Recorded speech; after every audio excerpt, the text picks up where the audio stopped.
Essa história é sobre meu tio Jimmy.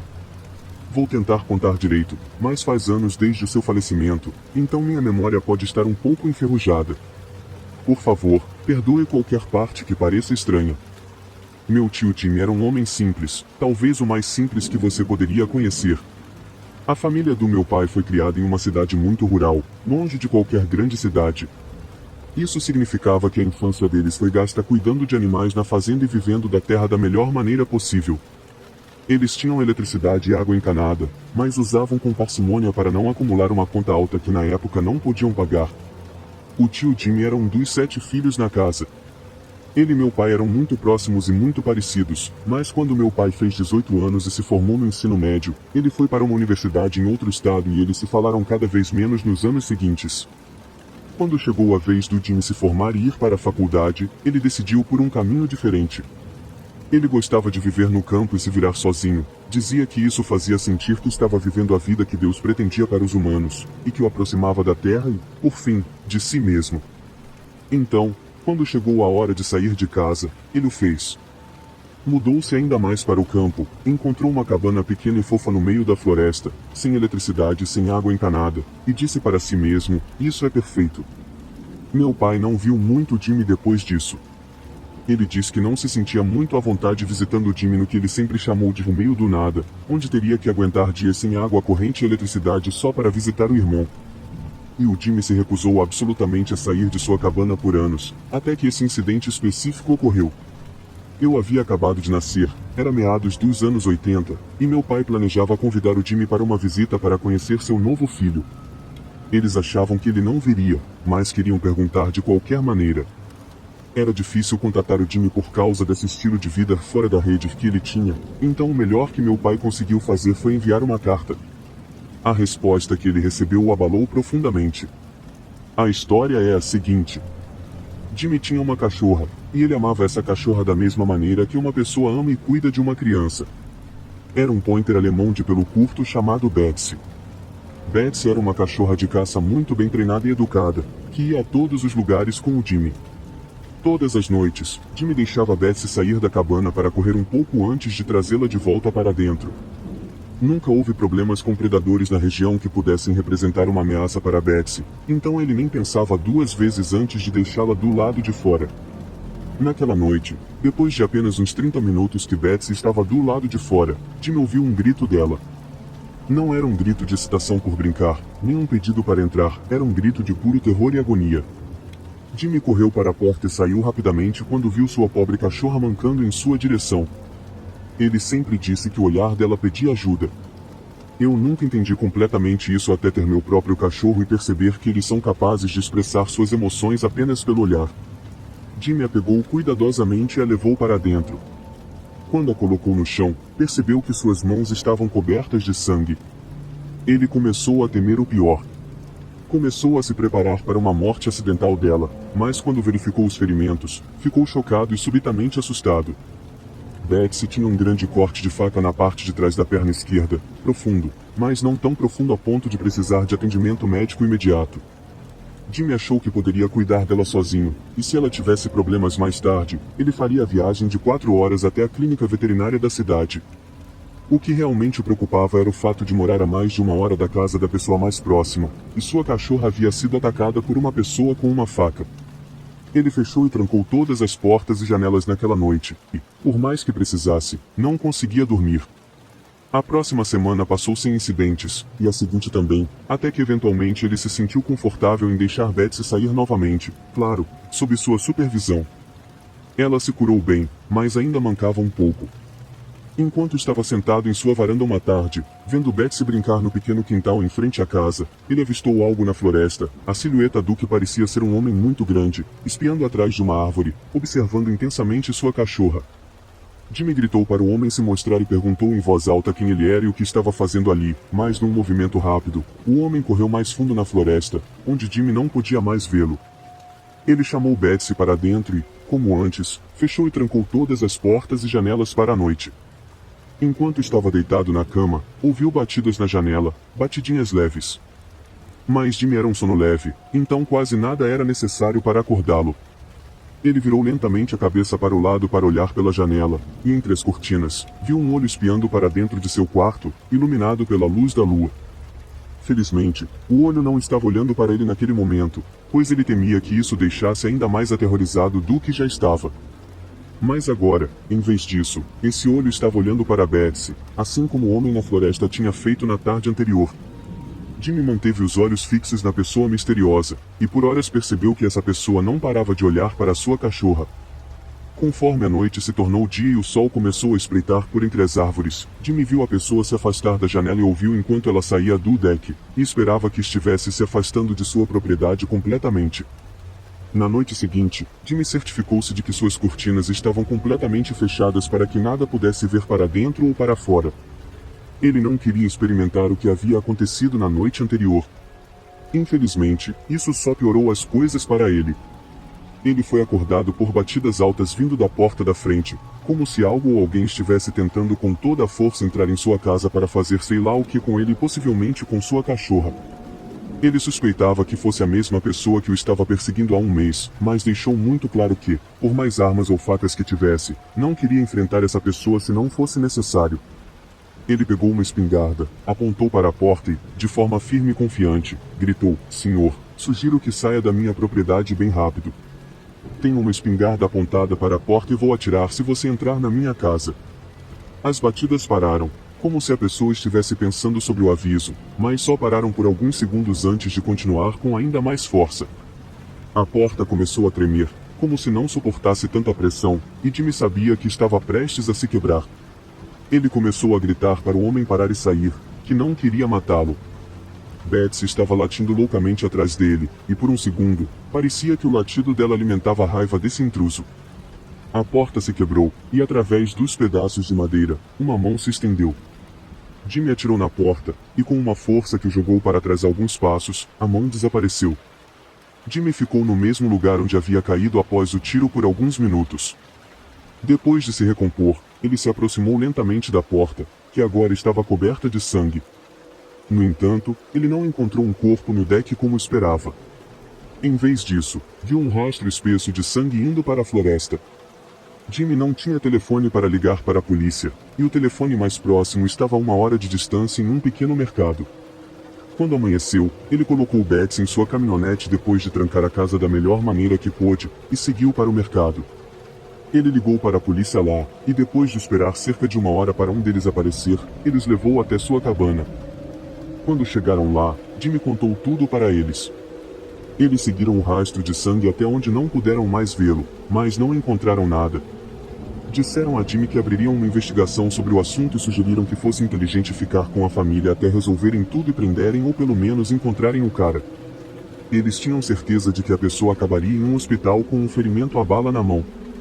Jimmy, sendo o homem teimoso que era, consertou a porta e decidiu ficar.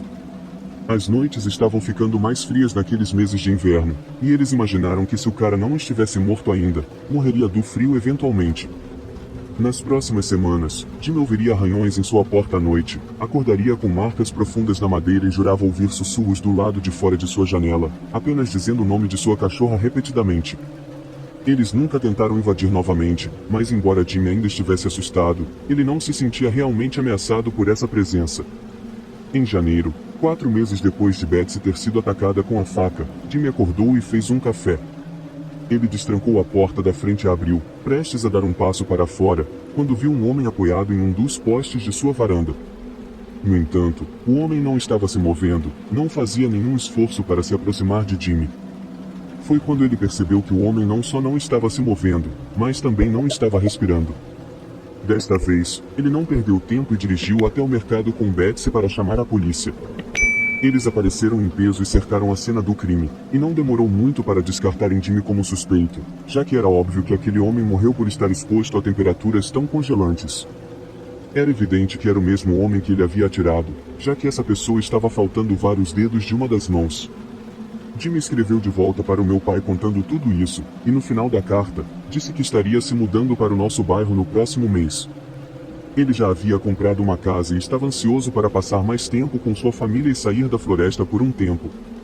Quando estava crescendo, ouvi essa história quase 2 vezes por ano, todos os anos, até Jimmy falecer no final dos anos 90 por câncer de pulmão. Ele nunca se casou nem teve filhos, mas sempre insistiu que não se importava, já que todos os seus irmãos tinham tantos filhos que o visitavam o tempo todo. Betsy faleceu quando eu tinha apenas 7 anos, e algo dentro do Jimmy morreu junto com sua cachorra. Só posso esperar que estejam juntos novamente, melhores amigos na vida e na morte. Eu não sabia muito sobre viver na selva quando comprei uma casa com minha melhor amiga, mas era um negócio realmente bom que não podíamos deixar passar. Minha amiga Julie e eu estávamos indo para a escola a cerca de meia hora de distância e comprar uma casa para os próximos 4 anos acabou sendo mais barato do que o aluguel teria sido no final. Além disso, isso significava sem senhorios e podíamos fazer o que quiséssemos com o lugar. A casa era tecnicamente considerada fora da rede, já que não estava conectada à rede elétrica da nossa cidade, o que, é claro, nos ajudou no preço.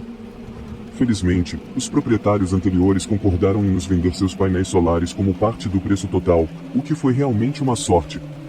A casa também tinha um sistema séptico e tínhamos um poço, então, mesmo estando fora da rede, ainda tínhamos todos os luxos de viver em uma casa na cidade. Tanto eu quanto Julie tínhamos empregos bastante bem remunerados, e não me envergonho de dizer que ambos viemos de famílias que nos ajudaram com a hipoteca de vez em quando.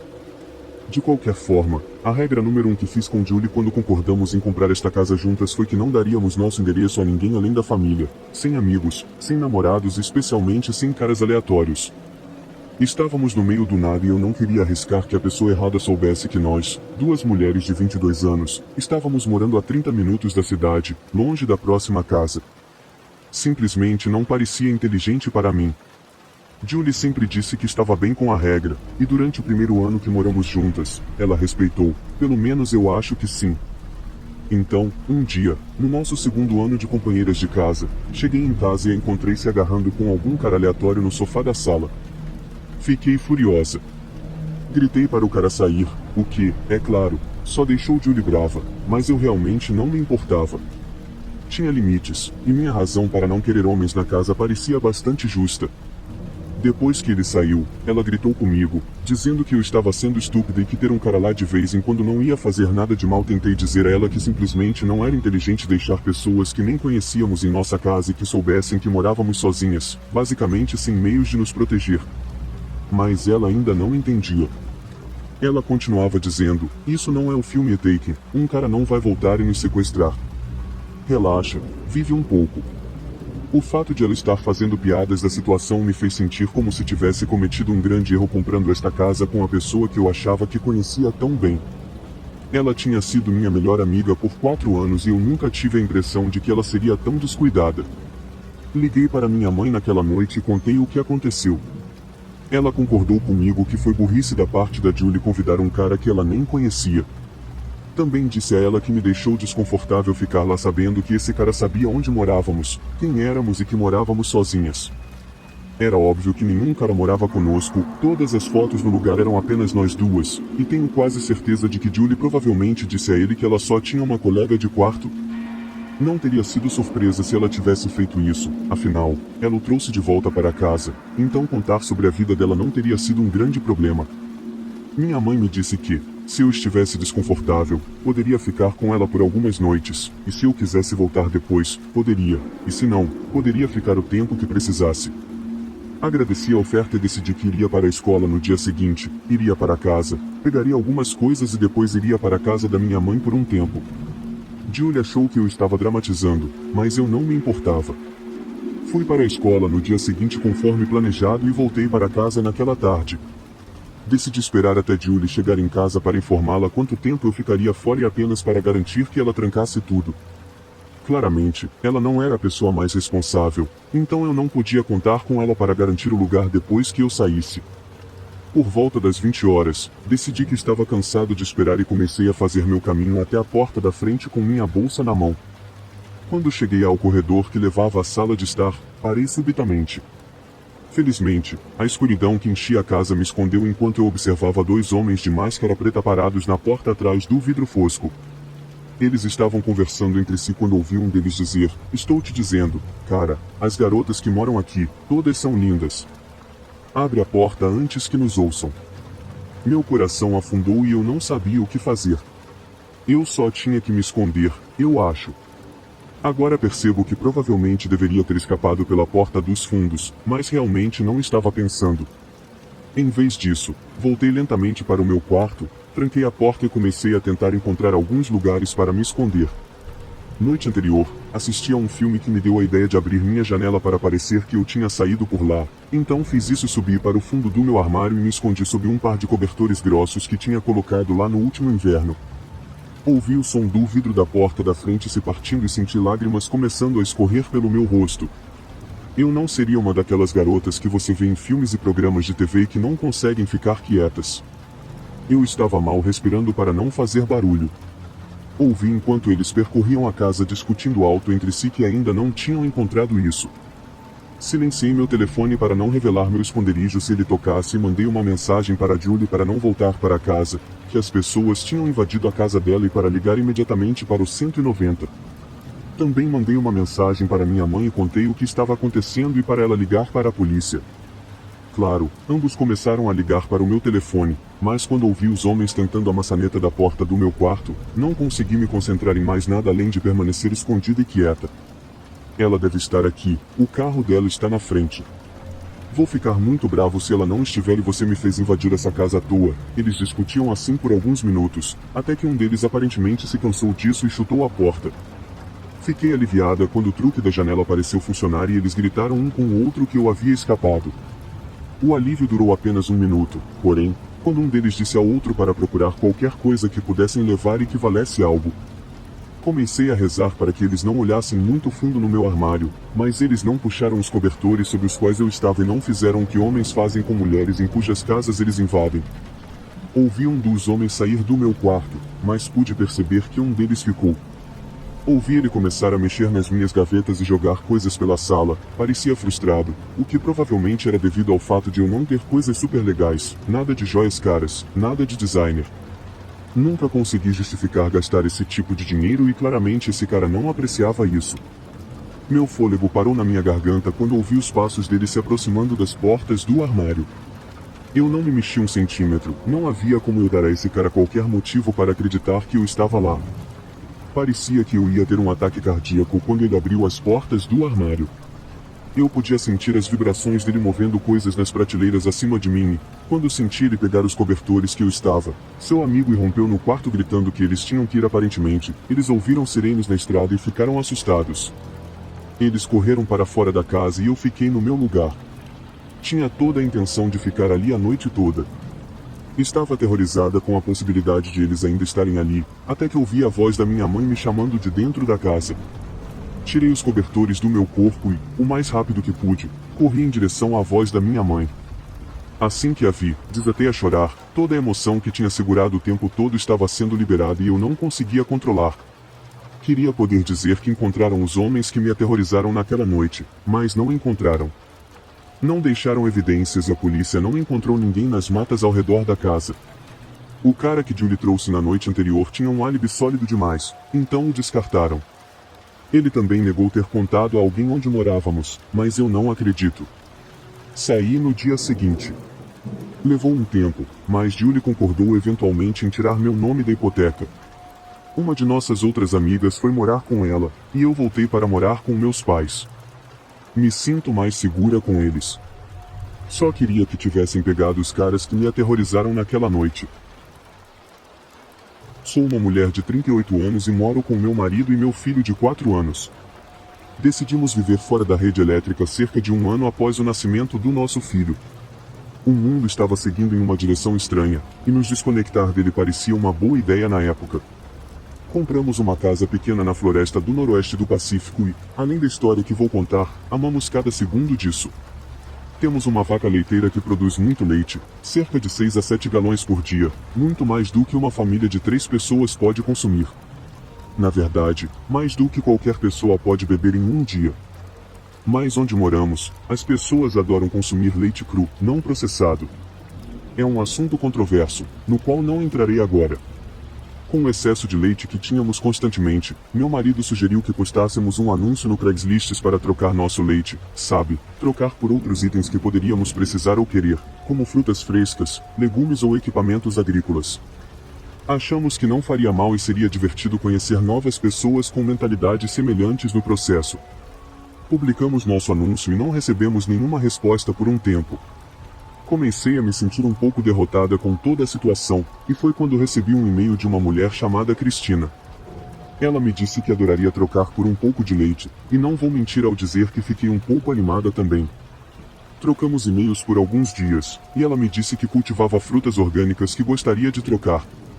Pensei que tudo estava indo muito bem, até que ela simplesmente parou de responder.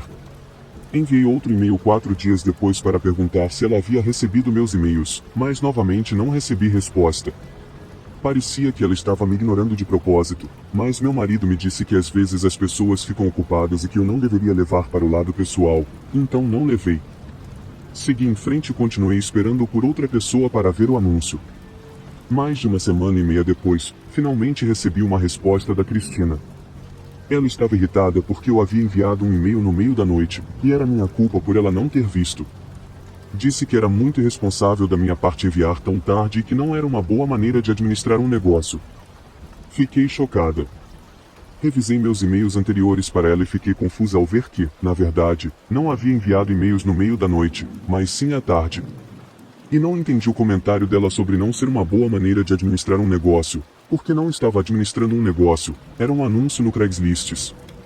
Escolhi não responder a ela por causa do claro problema que ela tinha comigo e sua incapacidade de assumir a responsabilidade por suas próprias ações. Pensei que ignorá-la significaria que eu estaria livre da situação. Estava errada. Em vez disso, ela continuou a me enviar vários e-mails por dia nos 2 dias seguintes, lembrando-me de seus e-mails e pedindo para eu responder. Finalmente, 2 dias depois, ela me escreveu novamente, desta vez dizendo algo que me deixou genuinamente apavorada. Disse que estava cansada de eu ignorá-la, estava ofendida e muito brava por eu fazer isso com uma senhora idosa como ela, e que se eu não fosse dar ela o leite, ela mesma iria pegá-lo. Não entendi muito bem o que ela queria dizer com isso. Ela encontraria onde vivemos para tirar o leite à força? Mostrei para o meu marido, e rimos juntos sobre isso. Novamente, decidi não responder a ela. Por que eu faria isso? Claramente, essa mulher tinha sérios problemas. Naquela noite, ouvimos barulhos do lado de fora de nossa casa, mas isso era algo com que já estávamos acostumados. Havia muitos animais na área que não tinham medo de se aproximar da casa durante a noite. Nosso filho entrou no nosso quarto bem cedo de manhã e nos jurou que ouvia passos do lado de fora de sua janela. Eu e meu marido tentamos tranquilizá-lo, dizendo que provavelmente era apenas um veado, mas ele tinha certeza de que soava como uma pessoa ou um monstro andando de um lado para o outro do lado de fora da janela dele. Ele estava assustado, então o deixamos dormir na nossa cama até a hora de acordar naquela manhã. Meu marido saiu para verificar se havia pegadas, e para nossa surpresa, ele realmente encontrou algumas. Quem quer que fosse usava um sapato muito pequeno e definitivamente ficou andando a noite toda, pelas pegadas profundas de um lado para o outro na lama do lado de fora da janela dele. Era bastante estranho ver pegadas do lado de fora da nossa casa que não eram nossas. Vivemos muito longe da cidade e possuímos a propriedade ao redor da nossa casa, 30 acres dela. Meu marido procurou na floresta ao redor de nossa casa, mas não encontrou nada. Quando fui ordenhar nossa vaca, fiquei horrorizada ao encontrá-la coberta de tinta spray preta. As costas dela estavam cheias dela. Quando meu marido saiu para me ajudar, ele ficou tão chocado quanto eu. Mesmo assim, eu ainda precisava ordenhá-la, embora me sentisse um pouco mal por isso. As vacas são animais muito sensíveis, e eu podia perceber que ela estava assustada e provavelmente em choque, tanto quanto nós estávamos. Somente quando fui ordenhá-la e estava massageando o Uber, notei que sua bolsa parecia um pouco vazia, quase como depois de ter sido ordenhada. Então, quando fui limpar seus tetos, as primeiras gotas de leite quase não saíram. Alguém literalmente tinha ordenhado nossa vaca e, em algum momento durante a noite, também a pintou com spray. Pensei no e-mail louco que a mulher tinha deixado, e sabia que tinha que ser ela. Sabíamos que mais ninguém faria algo assim.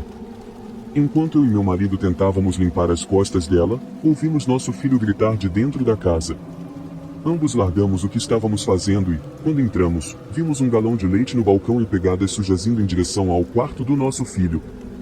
Corremos para a porta do quarto dele e, quando olhamos para dentro, vimos uma mulher sentada na cama do nosso filho com ele no colo.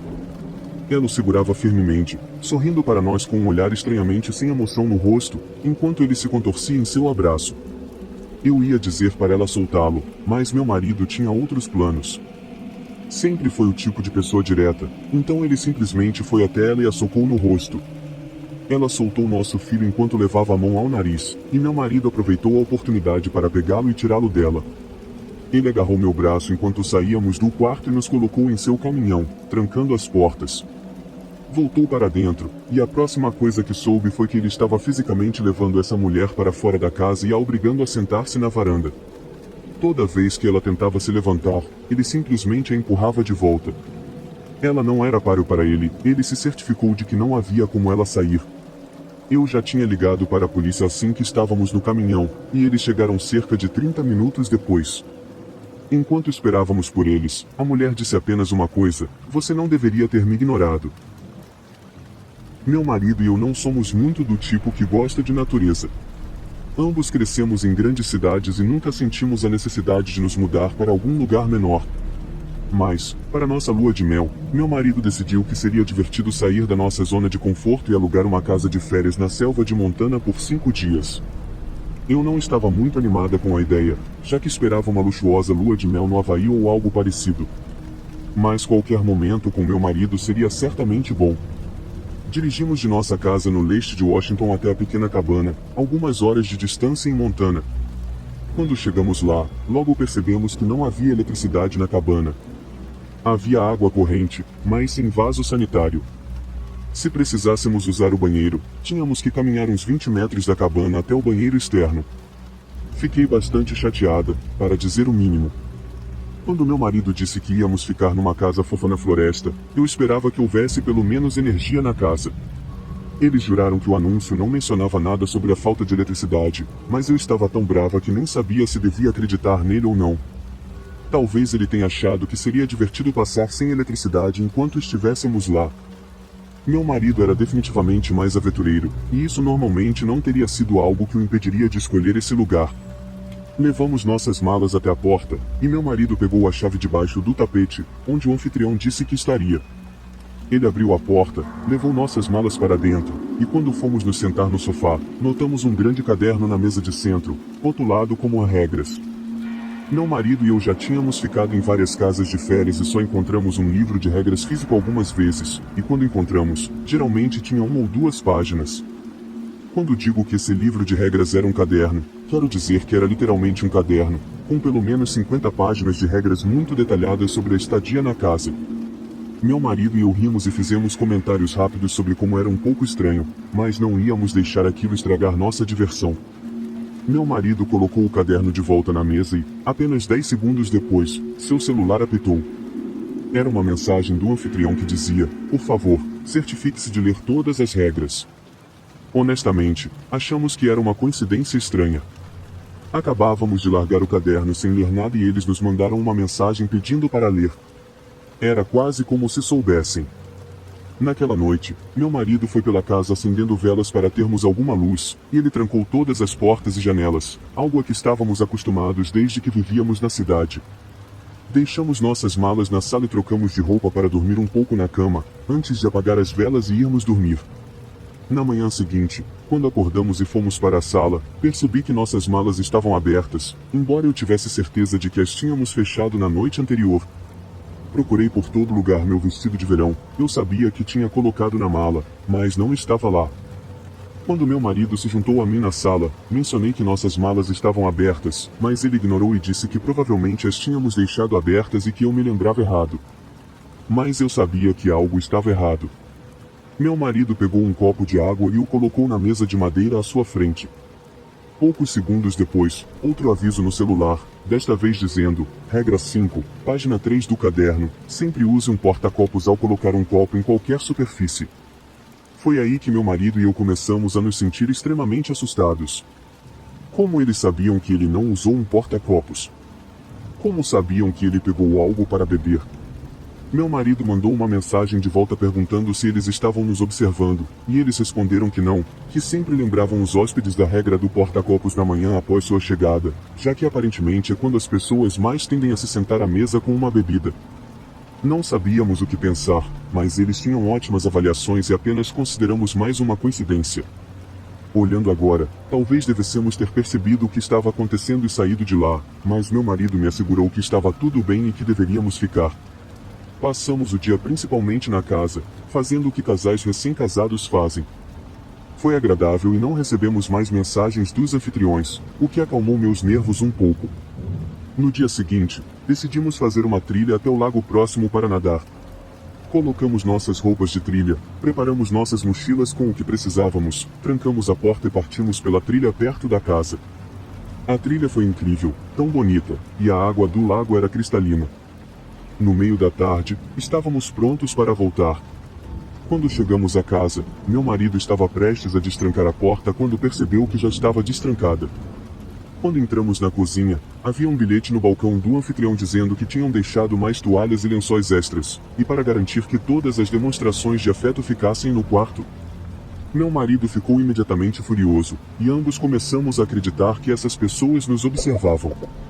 Meu marido disse para eu fazer minhas malas e que íamos embora. Depois de arrumarmos nossas coisas, fomos para a porta da frente, e quando abrimos, havia um homem e uma mulher parados na nossa frente. Eles se apresentaram como os anfitriões e queriam saber por que estávamos saindo. Isso só confirmou para nós que essas pessoas estavam nos observando, e quem sabe o que tinham visto. A surpresa real foi que essa mulher estava usando meu vestido, o vestido que tinha sumido da minha mala. Ela realmente tinha me roubado e teve a audácia de aparecer usando-o bem na minha frente. Meu marido também percebeu e mencionou isso, e é claro que eles negaram tudo. Quando estávamos na estrada, contatamos a empresa de aluguel de férias e fizemos uma reclamação contra o anfitrião. Também fizemos um relatório à polícia pelo roubo.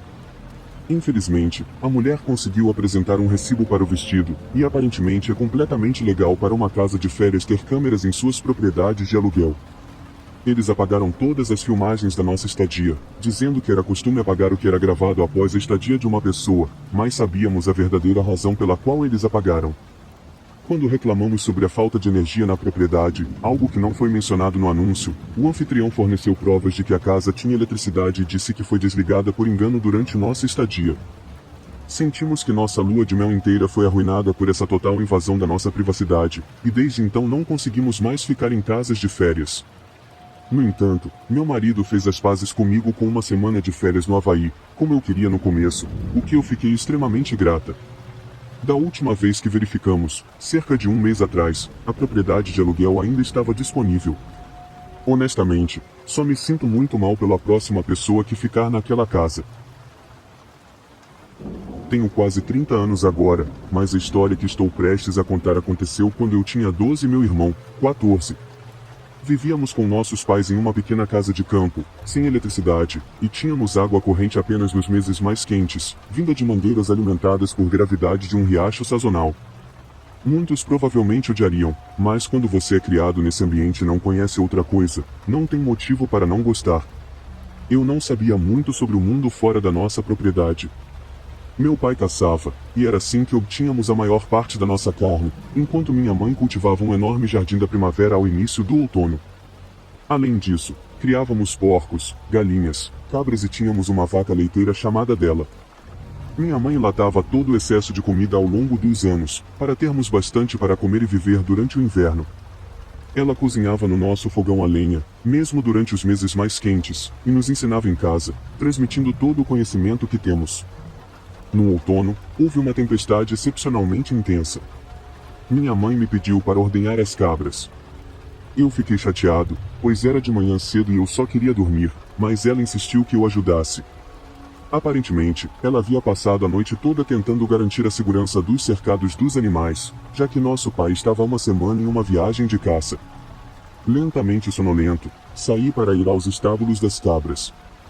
Para chegar até lá, era preciso passar pelos chiqueiros dos porcos, que tinham sua própria estrutura para protegê-los do vento e da chuva. Nas primeiras horas da manhã, minha mãe os soltava, mas desta vez, ao passar pelo chiqueiro, notei que um dos nossos porcos, Chunk, não estava lá. Pulei a cerca e entrei na estrutura deles. Vi Karine e Freudus juntos, como sempre, mas Shunk não estava à vista.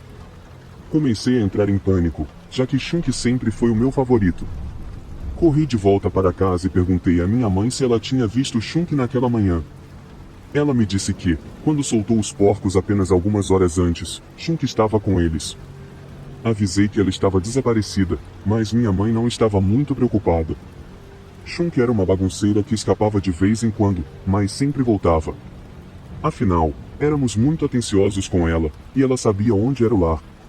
Ela era muito esperta, na verdade. Disse à minha mãe que estava preocupado e queria procurá-la pela propriedade depois de ordenhar as cabras.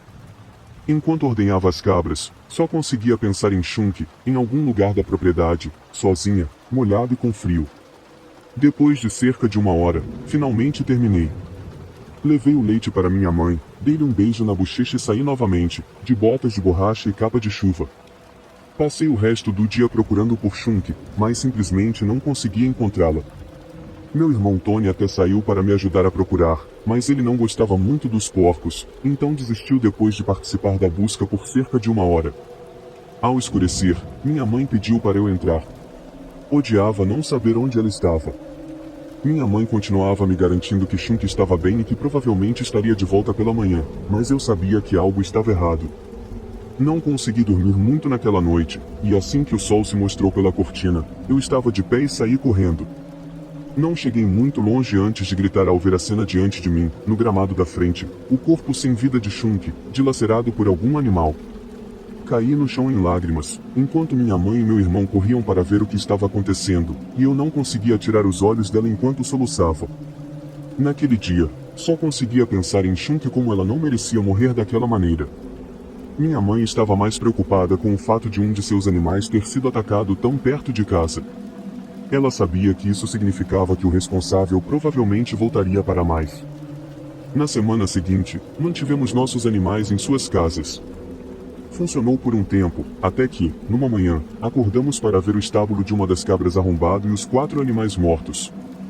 Minha mãe não me contou o que havia acontecido, mas pelo rosto do meu irmão quando voltou para ajudar a mãe a limpar, eu sabia que era grave.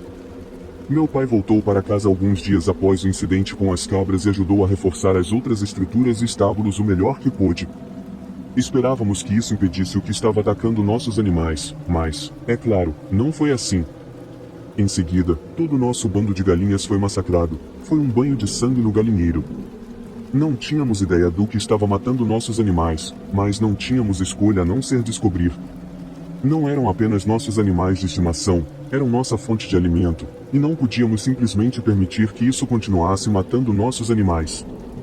Meu pai e meu irmão decidiram naquela noite que ficariam na torre de caça perto dos estábulos das cabras, na esperança de avistar o que quer que estivesse atacando nossos animais à noite. Infelizmente, o que não esperavam ver era uma onça-parda muito grande chegando à propriedade.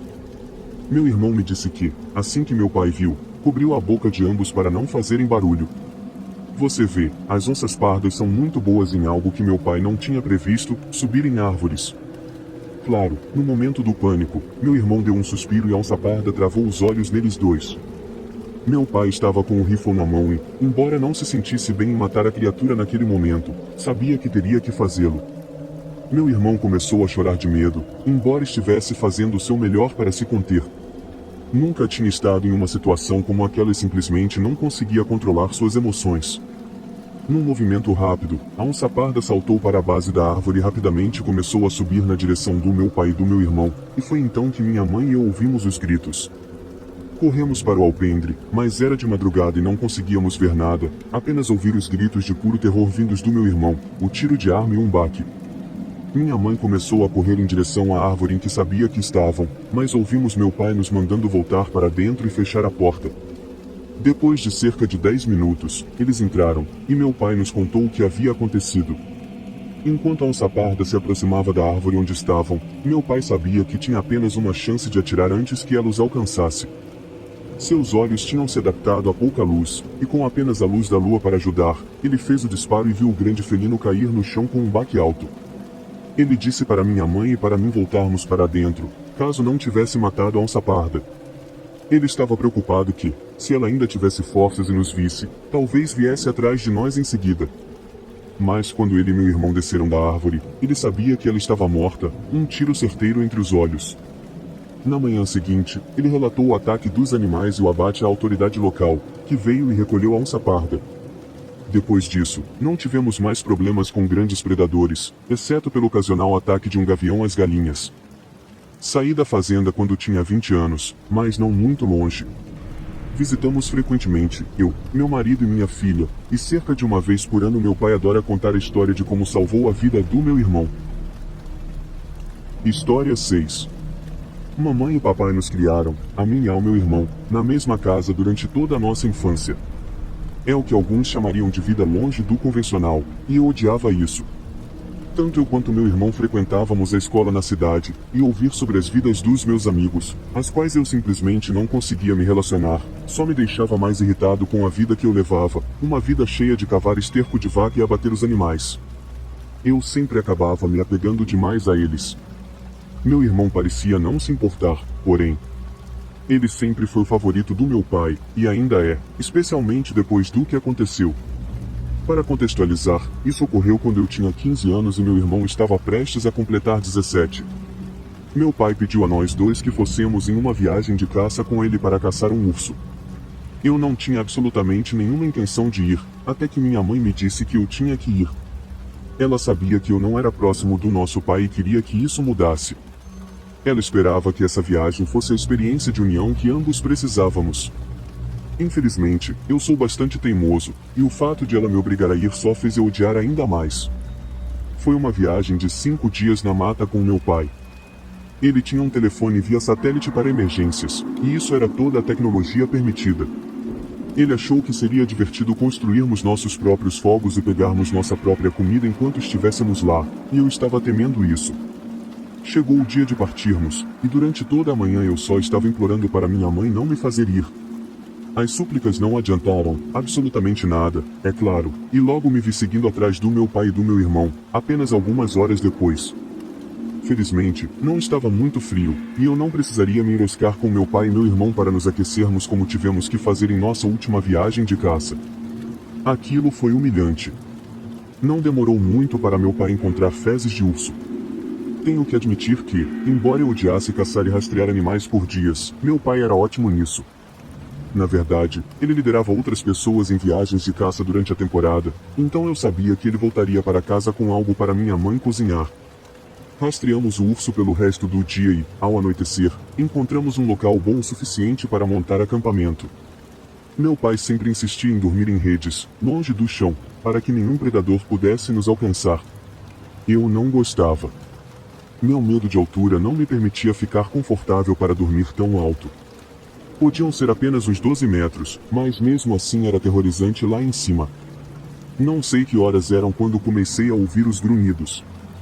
A princípio, pensei que fosse o ronco ensurdecedor do meu pai, mas algo estava diferente. Não era tão alto e irritante como de costume. Era mais um rosnado profundo de algum tipo, e por mais que eu não quisesse espiar para fora da minha rede e olhar para baixo, minha curiosidade foi mais forte. Movimentei o tecido da minha rede apenas alguns centímetros para o lado, o suficiente para eu ver nosso acampamento improvisado. Estava escuro, mas o fogo ainda iluminava um pouco a área. Olhei na direção de onde vinha o ruído dos grunhidos e quase prendi a respiração quando vi um urso maior do que qualquer um que eu já tinha visto, em pé nas patas traseiras, logo abaixo da rede onde meu irmão estava. Senti meus olhos se arregalarem quando comecei a entrar em pânico. Não sabia o que fazer. Bem, sabia, mas não sabia como faria. Precisava acordar meu pai, ele saberia o que fazer. Tinha levado uma barra de cereal na minha rede e pensei que, se a atirasse com força suficiente, acertaria meu pai e o acordaria e distrairia o urso de uma vez. O único problema era que eu tinha apenas uma chance. Respirei fundo e, da posição desconfortável em que eu estava deitado, joguei a barra na direção do meu pai. Na calada da noite, o som da barra de cereal atingindo meu pai parecia o motor de uma moto ligando. Felizmente, foi o suficiente para acordá-lo, mas ele acordou irritado e alto. Sussurrei para ele e apontei para o urso, que agora se aproximava da barra de cereal caída no chão. Seus olhos se arregalaram quando ele rapidamente olhou para mim, percebendo a situação perigosa em que estávamos. Toda a esperança de ele nos salvar desapareceu quando ele apontou para sua arma apoiada contra a árvore, no chão debaixo dele. Ele jogou algo para o meu irmão, que acordou rapidamente, mas levou um segundo para ele se dar conta da situação toda também. Com todos acordados, sabíamos que a única coisa que poderíamos fazer era esperar, e por horas ficamos em nossas redes, esperando enquanto o urso nos encarava, grunhindo e farejando na nossa direção. Meu pai sussurrou que estava confuso sobre por que o urso começou a escalar uma das árvores para nos alcançar, mas é claro que ele também estava aliviado que não o fez. Aparentemente, é um mito que os ursos não consigam subir em árvores, o que só me fez questionar ainda mais a lógica das redes do meu pai. Eu estava grato por elas naquele momento, afinal, melhor estar lá em cima do que no chão com o urso. Ouvi meu irmão começar a se mexer na rede, e vi meu pai tentando acalmá-lo, mas em vez de se acalmar, ele apenas apontou para a corda que prendia a rede em uma das árvores. Estava começando a se soltar do tecido da rede, e percebemos que tínhamos que agir rapidamente.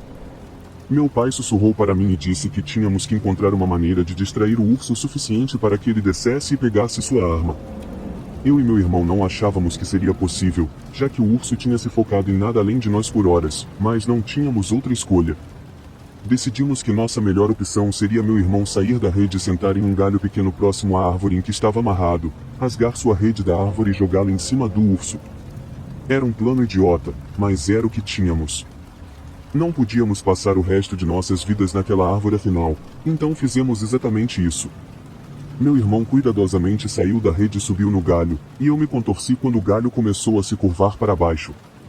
A partir daí, ele puxou a rede com toda a força até que ela se soltasse, e então desamarrou o outro lado até que estivesse livre. Contamos até 3. Meu irmão jogou a rede em cima do urso e, acho que meu pai pensou que pular direto para o chão seria sua melhor opção. Ele caiu um pouco pesadamente, mas, felizmente, o urso estava um pouco distraído. Levou apenas alguns segundos para o urso tirar o tecido do rosto e perceber meu pai no chão. Começou a avançar na direção dele, mas não chegou muito longe, já que meu pai já o tinha na mira e atirou várias vezes. Finalmente, o urso estava caído. E aquele pesadelo da viagem de caça acabou. Meu pai usou o telefone via satélite para chamar seus amigos e nos ajudar a retirar o urso dali.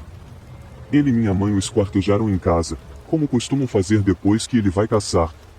Minha mãe não ficou feliz com o que aconteceu e disse que meu pai deveria ter sido mais responsável e ter mantido a arma com ele, mas ela estava orgulhosa de mim e do meu irmão por sermos tão corajosos e por ajudarmos meu pai a pegar um urso tão grande quanto aquele. Aparentemente, foi o maior que ele já tinha conseguido. Eu não me senti ainda não me sinto muito corajoso, porém, só estava aliviado por ter saído de lá vivo. Felizmente, agora minha mãe não me obriga mais a ir em viagens de caça com meu pai. Ele não se importa, no entanto. Aquela viagem só o aproximou mais do meu irmão, e ele nunca mais me pediu para ir novamente. Ele conta para todo mundo como meu irmão foi um herói ao jogar sua rede sobre o urso e como eu apenas fiquei lá. Isso me fez sentir mal por um tempo, mas não me importo, contanto que eu possa ficar em casa durante a temporada de caça. A história é sobre meus pais quando eram recém-casados e tinham comprado sua primeira casa juntos. Minha mãe estava tão animada por estar vivendo com meu pai. Ambos estavam na casa dos 20 anos, e ela morava com os pais até então. A casa que compraram precisava de muitos reparos, mas o estilo era exatamente o que minha mãe queria, e a localização era exatamente o que meu pai desejava. Era mais rural, no campo, do que minha mãe gostaria, mas ambos conseguiram algo que os deixava felizes e a capacidade de fazer concessões era importante. Eles se mudaram no final de agosto e tudo estava ótimo. O clima ainda estava quente, mas eles sabiam que dias mais frescos estavam por vir com a chegada do outono. No início de outubro, meus pais ouviram falar pela cidade que tempestades eram esperadas nessa época do ano. Pelos relatos, elas poderiam ser muito severas, com ventos fortes e chuvas intensas. E numa tarde de quinta-feira, no final de outubro, houve um aviso meteorológico para a região deles.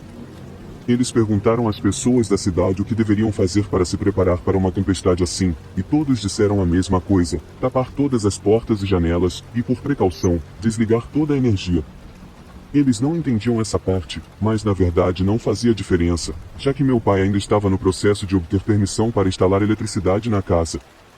A tempestade estava prevista para o dia seguinte, muito cedo, e naquela noite tanto a mamãe quanto o papai passaram horas tapando todas as portas e janelas. Quando finalmente terminaram, a tempestade começou a se aproximar. Eles fecharam a porta da frente e a selaram o melhor que puderam por dentro, e foram para o quarto, com o caminho iluminado por pequenas velas que seguravam. A maior parte da tempestade, mamãe e papai passaram no quarto, lendo seus livros e jogando jogos de tabuleiro. Tentaram dormir, mas o barulho do vento e da chuva os mantinha acordados. Por volta das 3 da manhã, os ventos pareciam aumentar, ficando mais altos, sacudindo a casa. Ouviu-se árvores caindo na floresta ao redor da casa, com um estrondo alto ao tocarem no chão. O barulho de galhos se quebrando e estalando começou a assustar muito minha mãe. Ela estava preocupada com a possibilidade de uma árvore cair na casa e eles não saberem quando ou onde isso aconteceria. Ouviram o som de uma árvore se partindo pela base pela enésima vez naquela noite, mas dessa vez, quando ela caiu, ouviram o barulho de metal sendo amassado e o alarme do carro disparou. Agora, mesmo que quisessem, não havia como escapar daquela tempestade, pelo menos não de carro. E então aconteceu, uma árvore caiu bem em cima do quarto deles.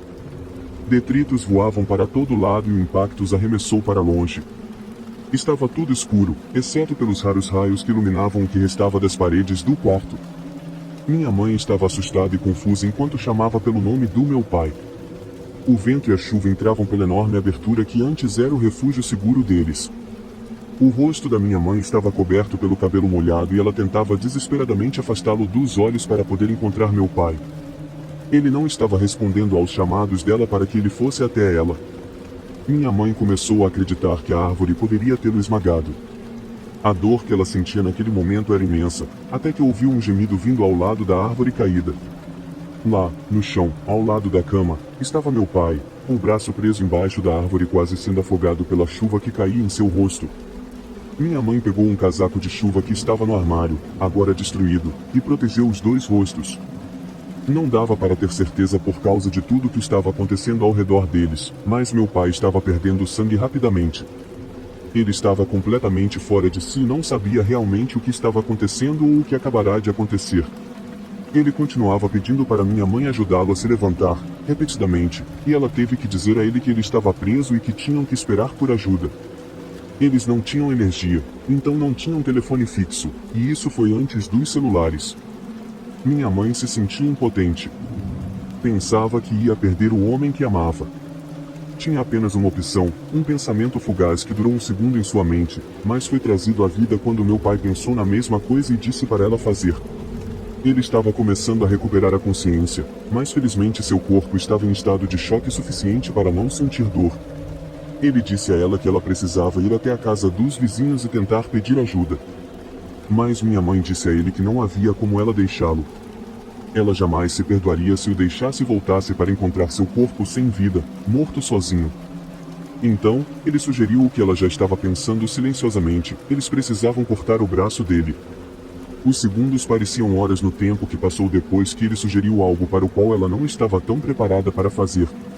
Ele continuava a tranquilizá-la de que tudo ficaria bem, instruindo-a a pegar seu machado ao lado da cama.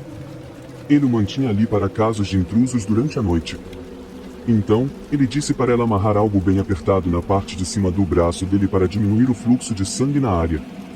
Minha mãe me disse várias vezes que aquele momento foi o mais assustador de toda a vida dela, mais assustador do que dar à luz, muito mais assustador do que ser mãe de primeira viagem.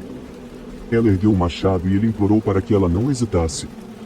A hesitação só poderia resultar em mais ferimentos para ele, talvez até para ela mesma. Ela contou até 3 lentamente, e enquanto o vento e a chuva pareciam diminuir naquele segundo, ela cravou o machado no braço dele. Ele gritou e ela chorou quando percebeu que não tinha atravessado completamente. Ela agora estava certa de que talvez tivesse dado a sentença de morte a ele, mas meu pai estava tão calmo quanto poderia estar naquela situação. Ele disse a ela para tentar novamente. Ela estava assustada e levou um segundo para se recompor, mas ela não tinha um segundo. Ele disse a ela que precisava fazer imediatamente ou ele não teria chance. Ela o ergueu mais uma vez e com mais um golpe ele ficou livre. Ela pegou uma camiseta seca próxima e enrolou ao redor do toco que agora substituía o braço dele. Os dois se apoiando um no outro, atravessaram os pedaços quebrados do que um dia foi sua casa e começaram a descer a longa entrada na esperança de chegar à casa dos vizinhos a tempo de obter ajuda. Meu pai começou a se apoiar em minha mãe enquanto continuava a perder sangue. A lama estava apenas atrapalhando e retardando-os numa situação em que precisavam ir o mais rápido possível. Quando chegaram ao final da entrada, meu pai começou a ficar sem forças. Minha mãe praticamente o carregava, arrastando-o, sem estar pronta para desistir, implorando para que ele não o fizesse. Chegou um momento em que finalmente ela não conseguiu mais carregá-lo. Ela o deitou embaixo de uma árvore, num lugar que ela achou que estava mais seco, e lentamente e tristemente se despediu do homem com quem ela pensou envelhecer. Ele estava consciente o suficiente para dizer a ela que a amava e que estaria sempre com ela, mesmo que não fosse pessoalmente. A manhã chegou cedo e a tempestade cessou. Minha mãe foi encontrada à beira da estrada quando os vizinhos estavam indo para a cidade. Ela ainda segurava meu pai e chorava em seu peito. A polícia foi chamada, mas é claro que nada pôde ser feito para salvar meu pai. Minha mãe nunca realmente superou completamente a morte dele e o quão traumática foi toda a noite. Ela descobriu que estava grávida de mim apenas um mês depois, e sempre disse que sou o maior lembrete do homem que ela amava profundamente. Ela nunca se casou novamente, e só ouvi essa história uma vez, quando ela achou que eu finalmente estava velho o suficiente para entender por que meu pai nunca esteve na minha vida e o que aconteceu com ele.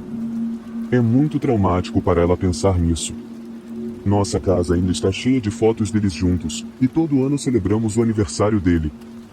Claro que sinto por ela. Não consigo imaginar como deve ter sido difícil começar uma vida com alguém para tê-la arrancada tão rapidamente. Meu marido faz tudo pela nossa família. Se não fosse por ele, não haveria como nós, as crianças e eu, sobrevivermos aqui sozinhos. Para contextualizar, meu marido sai por alguns meses durante o ano para trabalhar nas ferrovias, enquanto meus filhos e eu ficamos na fazenda cuidando de todos os nossos animais e do nosso jardim. Quando meu marido volta, é um alívio, pois ele consegue trabalhar nos projetos maiores e mais práticos da propriedade, algo que nossa família estava precisando.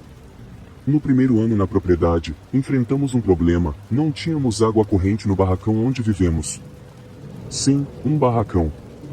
Transformamos um barracão de 12 por 30 pés em uma pequena cabana para as crianças, meu marido e eu. Está tudo bem, ele dá conta do recado, nos mantém secos durante os meses úmidos e nos aquece nos meses frios. Mas o que sempre me incomodou foi a falta de um banheiro. Durante o primeiro ano, íamos literalmente para o bosque com um rolo de papel higiênico biodegradável, e eu estava cansada disso. Já tentou fazer uma criança de 2 anos usar o banheiro quando tudo ao redor dela chama mais atenção do que você? É impossível. Para resolver essa situação, pedi ao meu marido, que é bem habilidoso, para construir um banheiro externo. Nada extravagante, apenas um pequeno prédio onde pudéssemos ir ao banheiro em paz. Ele topou na hora e estava confiante de que podia fazer.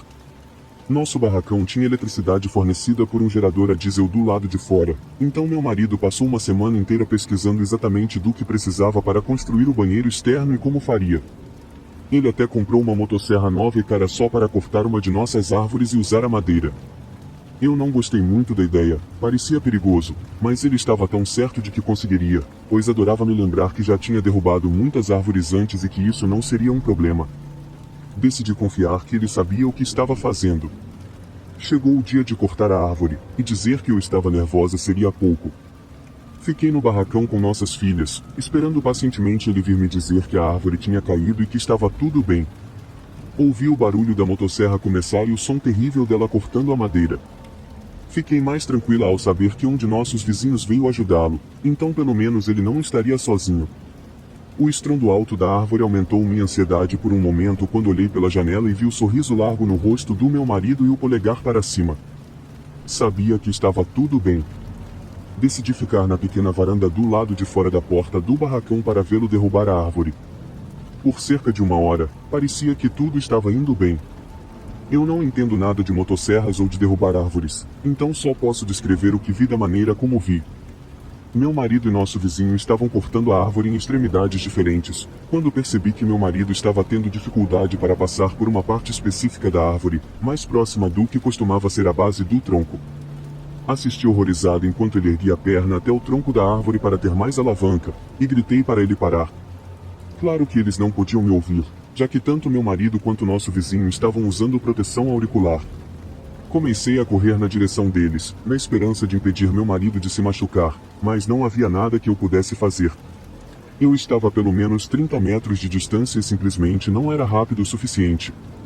Enquanto eu corria e gritava para meu marido parar, vi ele encostar a motosserra na casca novamente. Só que dessa vez, quando ela recuou, não foi para um espaço vazio. Estava a perna dele. A corrente cortou sua canela, e sangue jorrou imediatamente da ferida. Ele gritou de dor e jogou a motosserra no chão. Nosso vizinho apenas nos olhava com os olhos arregalados, e eu gritei para ele buscar ajuda. Corri para o lado do meu marido e honestamente não sabia o que fazer. Estava em pânico, ele estava em pânico e era um caos total. Olhei para a perna dele e só vi sangue e carne dilacerada. Meu marido começou a gritar, e não havia como fazê-lo parar. Só consigo imaginar o medo e a dor que ele deve ter sentido. Pensei por um segundo e me lembrei de um vídeo que assisti no YouTube sobre como fazer um torniquete com um pedaço de roupa. Sem pensar duas vezes, usei uma faca para cortar um pedaço de tecido. Com meu cobertor, o posicionei sobre o ferimento na perna do meu marido e amarrei firme. Utilizei um pedaço de pau próximo e o amarrei ao pedaço de pano, torcendo-o várias vezes o mais apertado possível, na esperança de interromper a circulação sanguínea na metade inferior da perna. Ele já havia perdido muito sangue e eu estava assustada quando percebi que seus gritos ficavam mais silenciosos a cada respiração que ele dava. Nosso vizinho voltou com sua esposa e ela estava carregando o que parecia ser um kit de primeiros socorros. Eles nos informaram que ligaram para o 911 e uma ambulância estava a caminho, mas levaria mais 30 ou até possivelmente 45 minutos e a coisa mais importante a fazer era garantir que o sangramento fosse o mínimo possível. Pelo que pude perceber, o torniquete que fiz estava funcionando, mas meu marido não estava melhorando. Seus gritos pararam e ele finalmente conseguiu falar comigo, dizendo que se sentia entorpecido e seu corpo estava frio. Trouxemos cobertores para ele e tudo o que pude fazer foi sentar com ele e esperar a ambulância chegar. Ele repetia várias vezes o quanto estava assustado e eu tentava ser forte por ele, mas meu Deus, eu estava aterrorizada. Eu precisava dele, nossos filhos precisavam dele, e eu nunca deveria tê-lo deixado cortar aquela árvore. O vento começou a soprar e a sujeira começou a entrar no ferimento.